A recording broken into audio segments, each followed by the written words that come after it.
Okay, so here is how we're going to set up Microsoft 7. First thing you want to do is make sure that your files are backed up. What I'm using here is a detachable hard drive, and I'm just going to make sure that I have all my files over onto this detachable hard drive.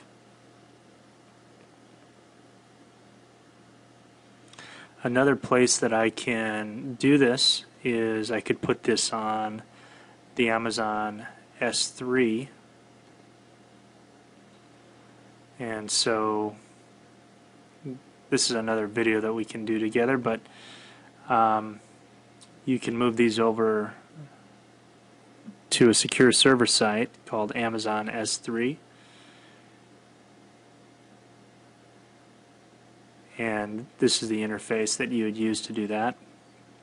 For this demonstration though, let's just assume that I do have everything backed up, which I do.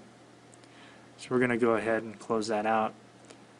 Now, what I'm using for a partitioning device is this EaseUS partitioning. So I've already downloaded that software. It's a free download, and it's ready to go. So I'm going to go ahead and close this out and start my partitioning.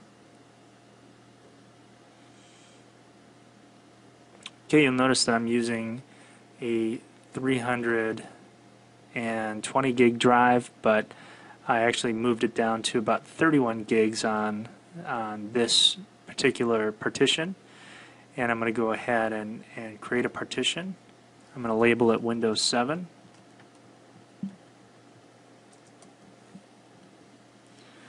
And this is going to go ahead and assign the appropriate letters. I do have another hard drive that's attached, so this would be actually letter G. And I'm going to make this about 35 gigs. So I'm going to hit OK, and you'll see here that I have the partition all ready to go. And I'm going to go ahead and hit Apply. Okay, so I did the first partitioning, and you'll notice I took off my detachable USB drive just to make sure that there was no confusion as I'm partitioning. And then I'm going to actually create two other partitions here. And so I click on the area I want to partition,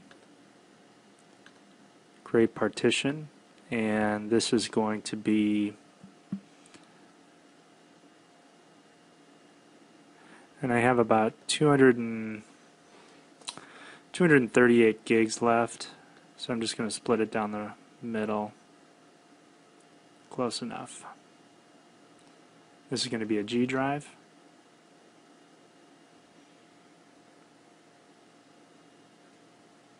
Apply.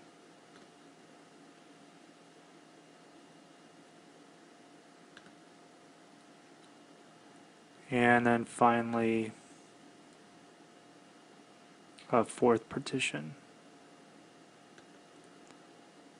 And that is going to be all the unallocated space. And this will be, so this will be an H drive.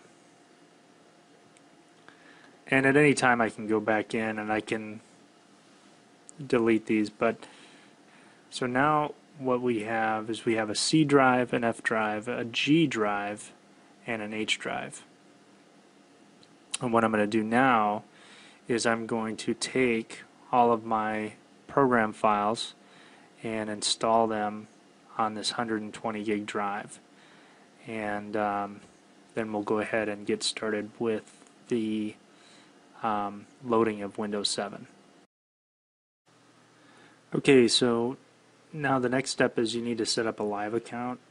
Now I already have one, but you'll just want to go to the live login, which is https://login.live.com, and that'll bring you to this page. Now, like I said, I already have a live account, so I won't put you through the pain of watching me set one up. But instead of putting in your login information, you want to set up, and it does need to be a live account in order to get the key to register. So go ahead and fill that out now. Okay, now you want to go to the Windows 7 website. Microsoft has set up a website totally dedicated to educating people about Windows 7, answers a lot of commonly asked questions.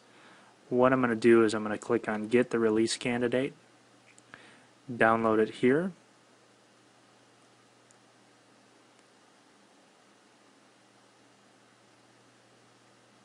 and then here you can download the 32-bit or the 64-bit. I would suggest, if you don't know the difference, download 32-bit. It's going to ask for, this is where it's going to ask for your Microsoft ID. I'm going to go ahead and put this in.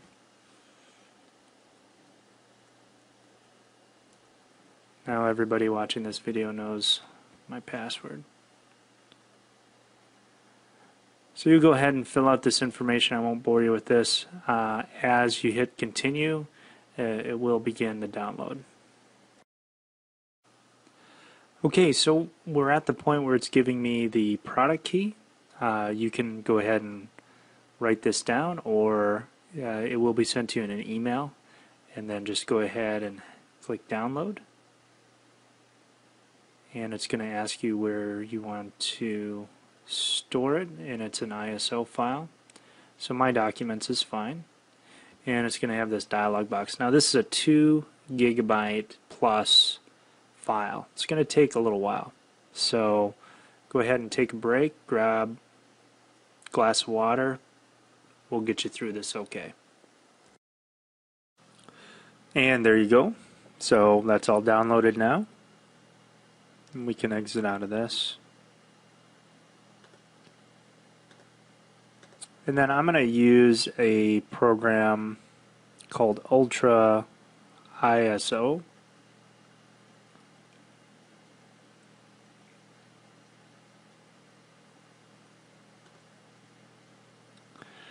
And what Ultra ISO is going to do is it's going to burn the bootable disk of Windows 7, and then that will essentially help me to, or allow me to boot into the system.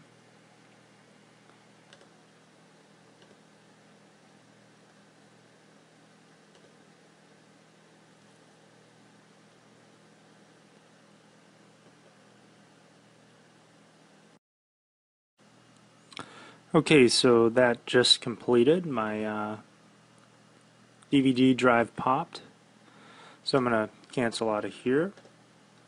And the way I'm going to check it, I'm going to put that DVD back in. And this is kind of what you should see. When that DVD drive goes back in, it should recognize it as a bootable.